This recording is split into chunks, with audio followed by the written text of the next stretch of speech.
Hello, Airdrie. It's Keisha Mawadza, and I'm here with Councillor Chris Glass. Welcome. It still feels really weird to hear that, Councillor Chris Glass. I like it. I remember, like three months ago, I was like candidate for council, Mr. Chris Glass, but we're here. Well done. Congratulations. Well, thank you very much. It was really important for me to have you conduct this interview because the very first media that I did was Off the Grid Youth and your podcast. So you were the first person to grill me. So I thought to wrap up the campaign and shoot this video that you would be the last person to interview me. I feel extremely honored. Thank you so much. I appreciate it. All right, let's tell everyone where we are tonight. So we are at Edgar Athletic Park on the iconic turf field here, a place that's very special to me and a place that means a whole lot. So I wanted to make sure this interview was done here. So you first ran for council, previously. In 2021. In 2021, yeah. Yes, and you unfortunately didn't get elected, but you're here now, standing in it's city been quite council. the journey. Yeah, tell me about that. So in 2021, I ran on a relatively simple issue, which was to try to get this field that we're sitting on right now built with the turf. And it was a very, not immature campaign, but very single-minded, very single-focused. And then I lost. I wanted to start a conversation. I wanted people talking about the field. And then at the end of the day, when I lost, I felt like I wasn't going to be able to accomplish the stuff that I had laid out. And so I had a conversation with my wife, and she said, what did you want to accomplish if you were a councillor? So I made a list of 5 or 6 things that I really wanted to do. And my wife, being very, very smart, said, you don't actually have to sit in council to do any of those. You don't have to be a councillor to advocate for the field. You don't have to be a councillor to advocate for an arts and culture festival. You don't have to be a councillor to continue growing Homecoming into an event that people care about. So I set out on a mission to accomplish everything in my last platform outside of council. And I find it interesting this time because there was a lot of councillors that were running for the first time that had the same passion and had the same drive that aren't successful this time. And I hope that they continue finding ways to add to the city. And I hope they run next time, just like I did, right? Yes. It's okay to fail the first time, right? Yes. But it's keep on going and keep on pushing forward on the things you believe about. And who knows, you could be ending up in a councillor chair at some point anyway. Most definitely. Yeah. Wait, how long were you campaigning? It was like almost a year, 6 months? So for me, I had about a year to think about it, but I really made the decision about 6 months before the election that this was something I was going to consider. And then I announced 4 months almost to the date that I was going to run for council and be a part of it. And so you make that announcement, you have to file your paperwork. I decided to have a launch party where we brought everybody in one room. I gave a speech, and then we hit the ground running. It's putting up signs.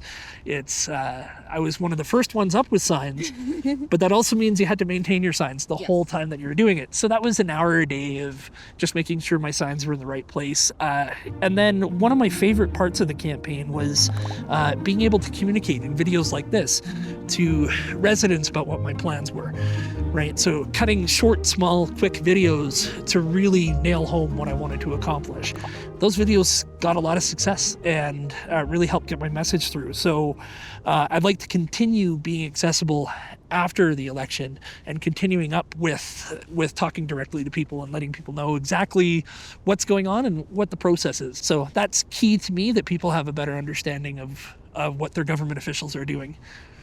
When you think back to the campaign, what are your favorite moments? What would you say the moments where you were in and you're like, okay, this is the reason why I'm doing this. This is why I should keep pushing.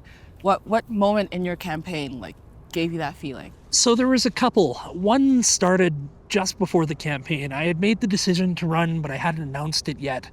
And I had the honor of being parade marshal for the Canada Day parade. And my daughter Malia came along with me. And to have Malia be part of a civic event like that really ingrained in me why I was doing this, right? I want my kids to be able to be a part of Airdrie and to grow up here and to thrive here and have the option to stay here. And that was a really key moment for me, was having Malia by my side for that event. My launch party, when we gathered at Rival Acts, and I saw all of the people I cared about in Airdrie in one room listening to my vision and supporting me through that, was another highlight. And just election day was another one. Not winning, but just the anticipation of waiting for the votes to come in. Councillor Spearman had a party and at Glitch Gaming, and to just be all in the same room, knowing that we've all gone through something that not a lot of people experience, was pretty cool. That is really good. Okay, so you've walked the entire campaign road and you've come out super successful.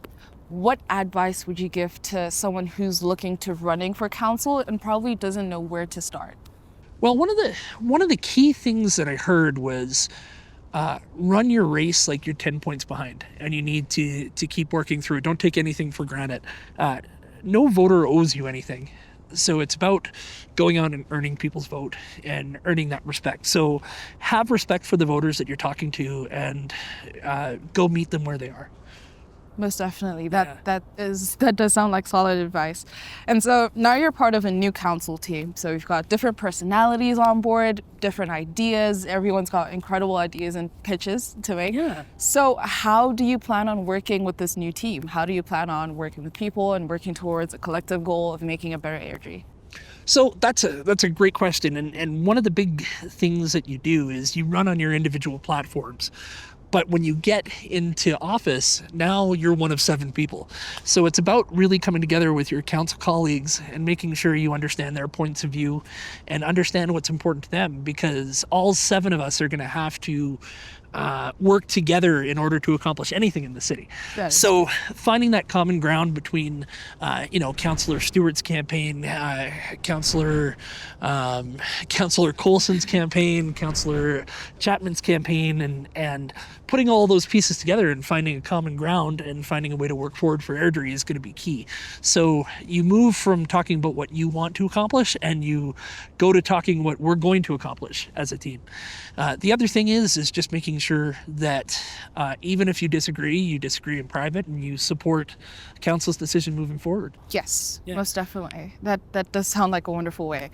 Now, if you could ask Airdrie residents to help you with one thing moving forward, what would it be? The biggest thing that I ask Airdrie residents to do is to play a role in the process, right? So many times we get cynical and we decide that politics isn't for me and I'm just going to wash my hands of it. It's a dark time and I don't care. I want to be disengaged. Yes. Disengagement causes a certain voice to be heard and not yours.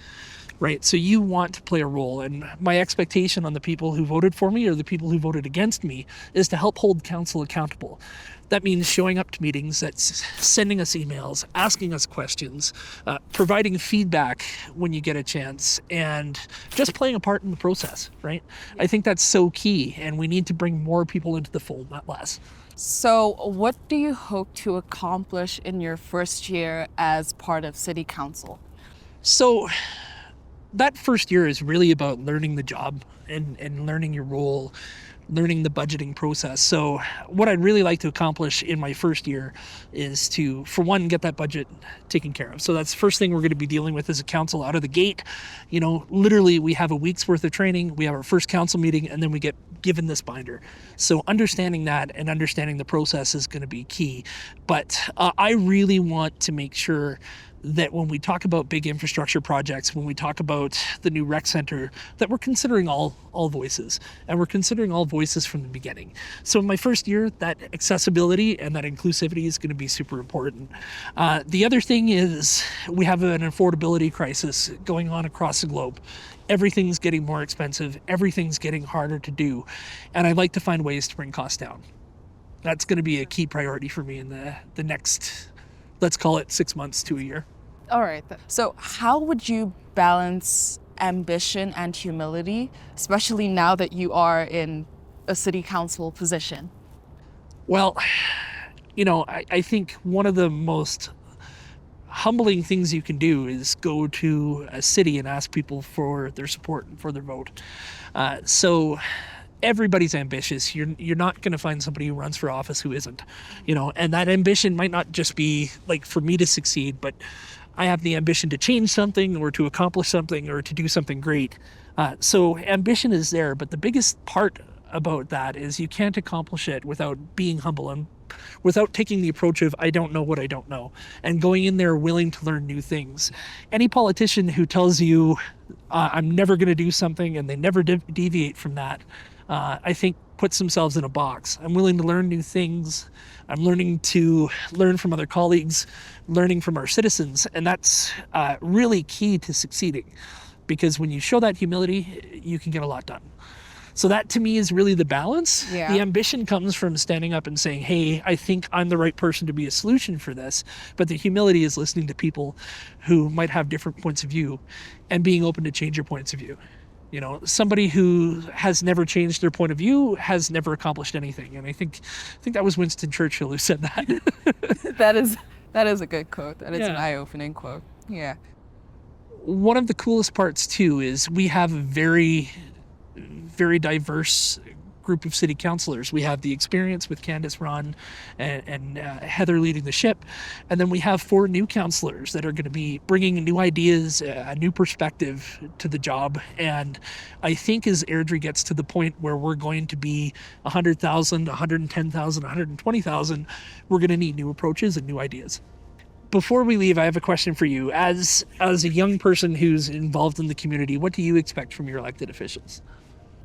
I expect definitely to be kept in the loop about things that are going on, and also to be involved more in, what is going on. Like if you need a youth's perspective, or Right. if you need help doing a certain thing, let us know, and then, we participate in that as well. I think as of now, most definitely that.